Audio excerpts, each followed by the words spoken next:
గ్రహీత వనజీవి రామయ్య గారి మృతి పట్ల బీఆర్ఎస్ పార్టీ తరఫున తీవ్రమైన సంతాపాన్ని వెలుబుచ్చుతా ఉన్నాం.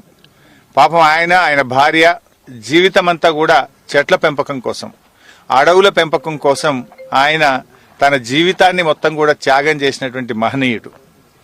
ఆయన ప్రతి క్షణం కూడా ఒక్కొక్క చెట్టును కూడా కాపాడడానికి ఎంతో ప్రయత్నం చేసిండ్రు. ఈ రేవంత్ రెడ్డి ఇవాళ ఏదో సంతాపం ప్రకటించినట్టున్నాడు. ఇది ఎట్లుందంటే హంతకుడే సంతాపం తెప్పినట్టున్నది. చెట్లు నరకుడు రేవంత్ రెడ్డి వంతు, చెట్లు పెట్టుడు రామయ్య వంతు. చెట్లు పెట్టి అడవులను పెంచిన రామయ్యకు ఇలా రేవంత్ రెడ్డి గారు సంతాపం చెప్తుండ్రు. ఇది ఎట్లుందంటే హంతకుడే సంతాపం చెప్పినట్టున్నది. నువ్వు హార్టికల్చర్ యూనివర్సిటీలో 100 ఎకరాల్లో ఉన్న చెట్లన్నీ నరికినవు. నిన్న హైదరాబాద్ సెంట్రల్ యూనివర్సిటీలో 150 ఎకరాల్లో చెట్లన్నీ నరికినవు. ఇవాళ సుప్రీంకోర్టు మొట్టికాయలేసింది, నీకు హైకోర్టు మొట్టికాయలేసింది.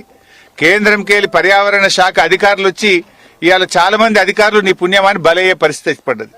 ఇవాళ చాలా మంది నువ్వు చేసిన ఆగమాగం పనులకు, నీ తొందరపాటుకు ఇవాళ ఐఏఎస్ అధికారులు, ఐఎఫ్ఎస్ అధికారులు, ఐపీఎస్ అధికారులు బలైపోయే పరిస్థితి వచ్చింది.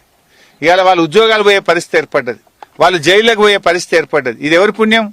రేవంత్ రెడ్డి యొక్క దుందుడుకు చర్యల వల్ల, తప్పుడు పనుల వల్ల, ఆగమాగం పనుల వల్ల నీ తప్పుడుకు ఇలా అధికారులు బలైపోయే పరిస్థితి ఏర్పడ్డది. ఇక వనజీవి రామయ్య గారికి నువ్వు సంతాపం చెప్తే నవ్వుతున్నారు.